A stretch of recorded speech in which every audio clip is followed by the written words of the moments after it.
कोटि कोटि प्रणाम गुरुदेव। खुश रहिए बेटा, प्रसन्न रहिए। इसी जिले से हूँ मैं और डीएनए में 5 लोग हैं। बहन और वाइफ के लिए आया हूँ। बहन इधर ही है, उसको थोड़ा साइकेट्रिक प्रॉब्लम है, सिजोफ्रेनिया है थोड़ा। नहीं है अब। अच्छा सिजोफ्रेनिया था, अच्छा। अब नहीं। खड़ी करो जिसको सिजोफ्रेनिया था, अब उसे कोई सिजोफ्रेनिया नहीं है, कुछ भी नहीं है। आ जाओ बेटा, माइक पे आ जाओ। गुरुजी, मुझे कुछ प्रॉब्लम थे। आपने जो ऑडियो क्लिप में जो बोला है वो सब मैंने झेला है, लेकिन मैं चाहती थी कि कोई तो मुझे ये बताए कि जो मेरे साथ हो रहा है वो होता है दुनिया में लोगों के साथ, तो मैं उससे बाहर निकली हूँ। लेकिन मैं जब बोलती थी किसी के साथ ये मेरे साथ हो रहा है तो कोई मानने को तैयार ही नहीं है। बेटा, यही समस्या मेरा है। जो मन में था मैं बाहर निकलती थी। मेरे दोस्त कहते थे कि तेरे से बात करने वाला कोई नहीं है। तो फिर मैं आपकी बहुत खुश हो बेटा, प्रणाम करती हूँ, आपने मेरी समस्या सुलझाई। अब आप एकदम अच्छे हैं बेटा, आपको कोई सिजोफ्रेनिया नहीं है, आपको रोग कभी था भी नहीं। हाँ, ये मेरी 15 साल पहले मेरे फादर गए हैं और मेरे फादर बहुत स्ट्रिक्ट थे, उन्होंने कभी मुझे बाहर नहीं कुछ करने दिया।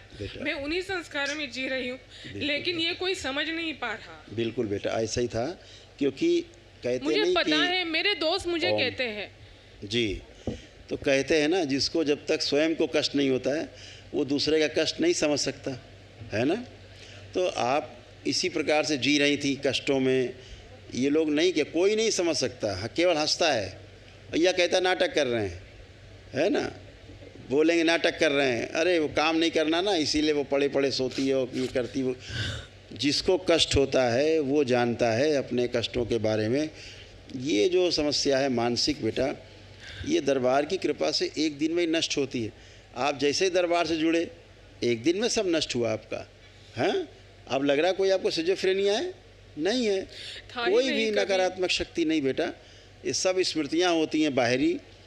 आप अच्छे से जीना चाहते हो, हर आदमी अच्छे से जीना चाहता है, बाहरी स्मृतियाँ जीने नहीं देती। ये जो नकली बीमारी है जो घेर लेती स्मृति के रूप में, जिसको जकड़ लेती वही जानता, उसका दिल जानता है कैसे बाहर निकले, कोई रास्ता नहीं होता। झाड़ फूक, टोना टोटका, जादू टोना उसका उपाय नहीं बेटा, ये उसके उपाय नहीं। आपने सब करके देख लिए इतने वर्षों ने भी मुझे बोला। हाँ बेटा, तो सब कुछ करके देख लिए, दवाओं से भी आपने करके देख लिया। ना तो दवाओं से जाने वाला ये रोग है और ना ही ये झाड़ फूक, टोना टोटका, जादू टोना से जाता है, और बढ़ जाता है औषधियों से भी, और ये नकारात्मक लोगों के पास जाने से और बढ़ जाता है। जब आप वैदिक प्रक्रिया से जुड़ते हैं, भोलेनाथ से जुड़ते हैं, सीधे माँ से जुड़ते हैं, एक दिन में, एक क्षण में सब समस्या समाप्त हो जाती है। जैसे आप बिल्कुल निर्मल होकर खड़े हो। आज आपको पहली बार लग रहा है कि हम हैं, है ना, हमारा वजूद है, हम बिल्कुल हैं, स्वस्थ हैं। तो आप ऐसे ही स्वस्थ रहोगे हमेशा। लेपन बेटा केवल सिर पे, नाभि जरूर करना है। अच्छा, खूब खुश हो, प्रसन्न। और प्रभु और गुरुदेव, वाइफ को अवैस्कुलर नेक्रोसिस कुछ नहीं, ऐसे ही जैसे इनको ऐसे उनको था, कुछ भी नहीं। खुश रहो। जब पहले अचानक से हमेशा बेहोश हो जाती थी अचानक से, तो लोग सोचते थे नाटक कर रही है। सब गंदगी गई, सब बाहरी गंदगी होती है।